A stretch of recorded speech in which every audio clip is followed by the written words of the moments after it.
Well, hello, numerology lovers, and welcome to your readings at the round table for your monthly numerology for April. And boy, is there a lot going on in April. I have a short amount of notes, but it's impactful. All right, it's a big deal. So, just to let you know, we have a conjunction happening in April that hasn't happened for 14 years. So it's a big deal. I'm going to go into some detail about that. All right, we kick off April. April 1st is the day that Mercury goes retrograde. April Fool's Day is when Mercury goes retrograde. That's ridiculous. I think that is ridiculous. It's double down on some energy. And let me tell you something. The shadow period before Mercury goes retrograde has been no picnic for me. I mean, I'm talking about computer malfunctions. I did not have a computer for 3 days. That was unhappy news for me. Very unhappy because most of what I do is on the computer. So that happened. So much fun. But Mercury going retrograde on April Fool's Day, I feel like is like a little joke to all of us. So just keep on your toes. Then on the 5th, we have Venus moving into Aries. It's not the worst place for Venus. It's not the best place. But the worst place for Venus is actually in Virgo. That'd be my sign. On the 8th, we have a new moon total solar eclipse in Aries, and that's going to hit at 2:21 p.m. Eastern Standard Time. This is a big deal. You are going to hear me talk more about the new and full moons on your zodiac readings for the month. So, because I do zodiac readings for the new moon and the full moon every month. So make sure you tune into that for more details on that solar eclipse. Then on the 19th, we have, we have the sun moving into Taurus. So we're hitting into Taurus season. Good times. On the 20th, here we go. We have Jupiter conjunct Uranus. Hasn't happened for 14 years. It usually happens about every 14 years. But we feel this energy a month before it happens and a month after. So we're still in that energy. I'm going to go into more detail. Hang on. Stay tuned. On the 22nd, we have Earth Day, which is fantastic. Fantastic day. And we also have Passover beginning at sundown. On the 23rd, we have a full moon in Scorpio that hits its peak at 7:49 p.m. Eastern Standard Time. On the 25th, we have Mercury going direct. And whoo, all the angels sing. We have Mercury going direct at 8:54 a.m. Eastern Standard Time. And I'm very excited about that. But keep your pants on here because we're still going to be in the shadow period for just a minute. Then we have on the 29th, we have Venus moving into Taurus. Venus rules Taurus, so Venus is very happy being in Taurus. But on the 30th, we have Mars moving into Aries. Now, Mars rules Aries, so this is a happy place for Mars and Venus right here at the end of the month. It's fantastic. Also, on the 30th, we have Passover ending.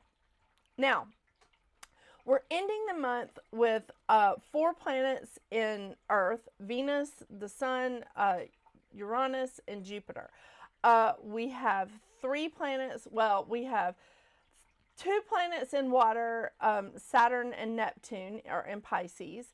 Then we have 2 planets plus North Node in Aries, which is Mercury and Mars, and North Node, of course. We have Pluto in Aquarius and South Node in Libra. So we essentially have just 1 planet, but we also have South Node in air and 2 planets plus North Node in fire. So that's how we're wrapping up the month with all of our planetary, friends, our concerns here. What I want to talk to you about is this conjunction on the 20th. Again, this happens every 14 years, so the last time this happened was in 2011. The last time it was in Taurus, which it's in Taurus right now, was May of 1941. So what we've got here is we have a chaotic Should we? Yeah, we should say that. We have erratic and chaos with Uranus, and we have our luck with Jupiter. And like, really, it's what we want in life. It's like, you know, our dreams, our goals, not our dreams like Neptune kind of dreams, but it's our goals. So during this time, we really want to release restrictions, be original, expect some surprise opportunities coming your way, maybe even a windfall. Oh, wouldn't that be nice? Yeah. It may make you feel rebellious, so be cautious with that and channel any of that rebellious energy that you're feeling or any of that excitement, you know, towards something. Channel that energy into making your goals happen. That's what you really want to focus on with this conjunction. It is a big deal, and we have been feeling that energy like since, I would say, maybe the 20th or 25th. Because when you look at the chart of the day, or when you look at the chart of like the month before and the month after this conjunction, you can still see that those planets are in play with each other. They're within 3 degrees of each other. And, you know, as they start getting further and further apart, we start feeling the disconnect from that energy. But this is a real interesting time for it to hit its peak on April 20th. So make sure that's what you're doing during this time. And really, again, we're already feeling this energy. So this is a great time for you to channel your rebelliousness, your excitement over things into making your goals happen. And I love that. I really do. I know. And let me tell you, this is a year for it. It's a 44-8 year. I know I've said this till I'm blue in the face, but this is a year for you to strike while the iron is hot.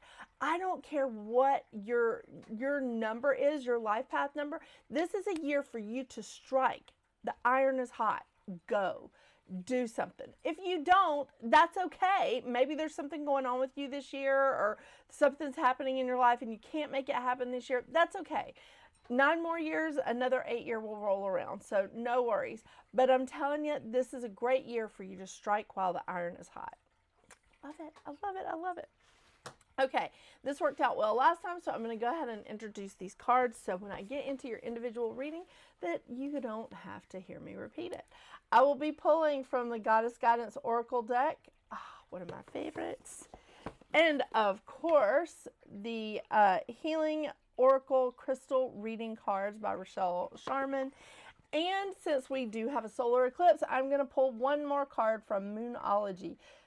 Oracle cards. I love them. And I like to pull from them from time to time, and just, it makes sense when we're in like lunar and solar eclipses.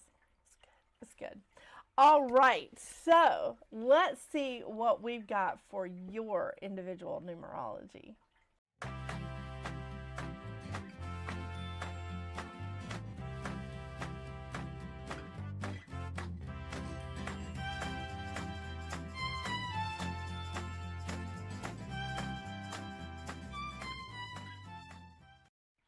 Hello, Life Path 3, and welcome to your April's numerology. This is Mercury. And incidentally, Mercury being retrograde this month could play an extra little fun havoc with you. I just want to let you know that before I get into what month it is for you, and it is a 6 month for you. But you are all about speaking your truth. You're all about communication. And that's what Mercury like usually throws a wrench into when he goes retrograde. That and electronics, don't get me started for that this month, really.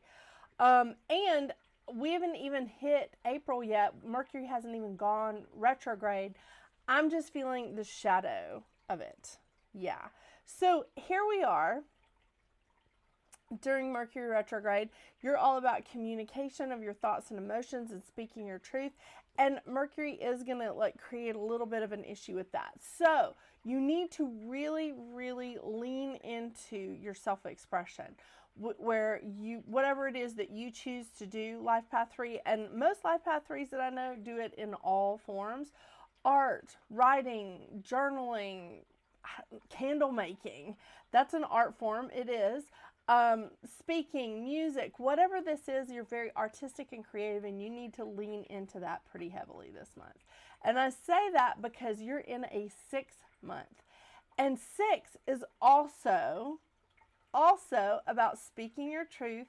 It's a very artistic like energy, and I think this is a wonderful time for you. I really do, because that 6 energy coming in at a time where Mercury's in retrograde and affecting you pretty deeply, it's almost like you're ruled by Mercury, just because there's so much communication going on with you, so in your life path. But the 6 is also about wanting to speak your truth. It's about being compassionate, and it's very, very artistic. 6 energy is very much like attuned to family, community, values centered around friends, like all of those things. It's very much about like their inner circle. Or like, even the circles outside of their innermost circle. I think this is, I truly think that this could be a wonderful time. I think that this is, this could be, this really could like heighten your sense of artistic self-expression. It really could. 6 is also about the harmony, keeping everything in balance. It's not an overwhelming amount of joy, but it's not an overwhelming amount of sadness. It's harmony. It's keeping it in balance. Again, it's about teaching mutual love and respect for mankind. And that is actually the mantra of the 6. I am compassionate and generous, inspiring mutual love, respect, and truth. It's pretty awesome, isn't it? Yeah.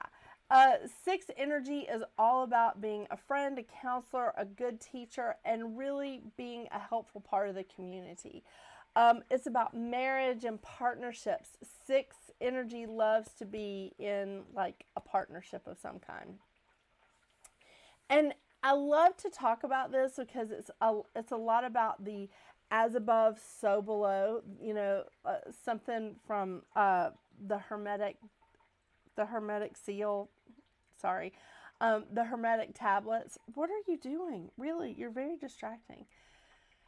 The lesson of the 6 is to be patient and accepting, and to speak the truth without judgment or a desire for a specific outcome. This is a really big thing with the 6, because the shadow side is learning to be alone without feeling lonely. Like, it's okay to be skeptical, but it's not okay to be judgmental. The energy of the 6 can really be a little sensitive and tries to take on extra responsibility.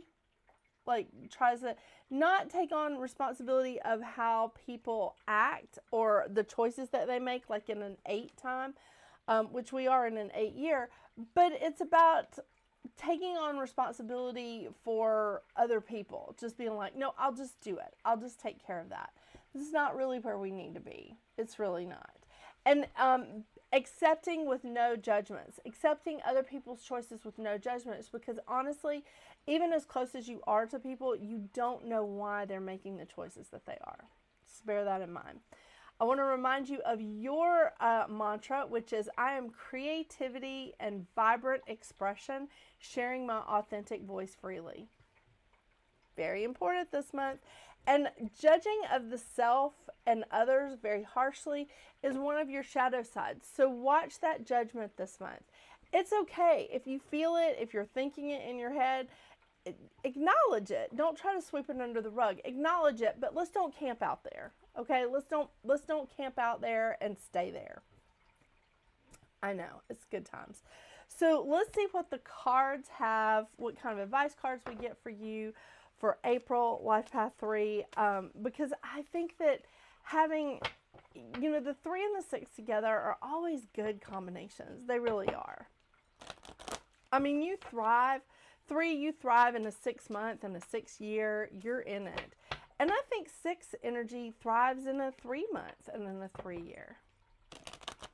I know some people really have a hard time like communicating, and they have a hard time with self-expression. So this, it's not always easy want to be in your energy, life path 3. But I'm excited. There's a lot of potential here. A lot of potential. And I'm glad that Mercury moved because she was biting my hand. Oh, I forgot to switch my cameras. All right. What do you need to release? The waning moon.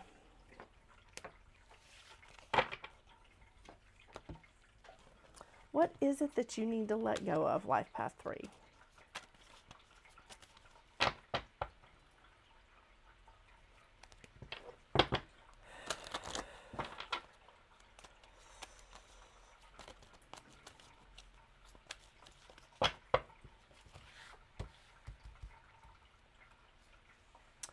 Ooh, Damara, guiding children.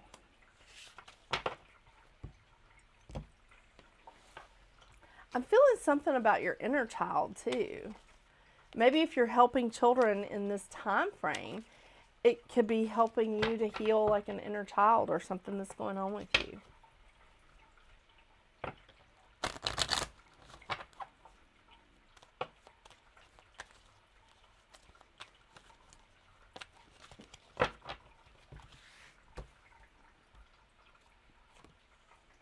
Ooh, Kunzite, self-love. I think this is an inner child thing. I think helping children here and now could be about an inner child thing. I love this, Kunzite, self-love. Okay, the first advice card is Damara, guiding children. You are good at helping, counseling, and healing children. Use your skills to help children now. And what I keep hearing in my head is that you also need to help that inner child that is within all of us. So help your inner child as well. Okay, and the Moonology card, what do you need to release? The, if I can find it, the waning moon. All right, the waning moon. The waning moon points to what's falling away. Life goes in cycles, and sometimes we need downtime or time to let go. No matter when the moon cycle, that just sounds so weird. Hang on. No matter when in the moon cycle you pull this card, it's a sign that the situation has peaked. For better or worse, it's time for you to go easier. It's the autumn and winter of the cycle. So what do you need to release? Almost certainly something from the situation you're asking about. This card can be very positive, but can be gently suggesting that you need to let go of something and stop trying so hard. It's safe to let go and move on. That could be part of that inner child healing that I keep hearing. And it may not be for all of you, but it feels like there's a life path 3 out there that's like going, oh my goodness, that's me. Okay, Kunzite. Kunzite offers the blessings of unconditional love at its purest. It invites you to open your heart fully to allow the love of the universe to enter the inner chambers, awakening the love and divine essence of the heart. This potent medicine teaches a new way of loving unconditionally. Place this card on your heart and breathe its medicine deeply as you feel your heart expand and the divine love of self overflow into every cell of your mind, body, and spirit. It helps you connect to your own infinite source of love. I love that. Allows the heart to expand and flow, giving and receiving. Promotes healing from abandonment and rejection. That could be inner child. Opens and aligns the heart chakra to divine love and assists in dissolving deeply held pain and resentment. Wow. Wow. This could be a game changer for you, Life Path 3. Like it. Yeah. All right. Thank you so much for joining me today, Life Path 3. I hope you have a wonderful, wonderful April.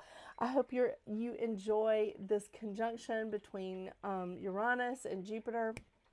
I'm loving it, really. And If you want to know more about the full moon and the new moon, don't forget to check out your zodiac readings here on this channel. Again, I hope you have a wonderful April, and until we see each other next time, get out there and make your magic. Bye.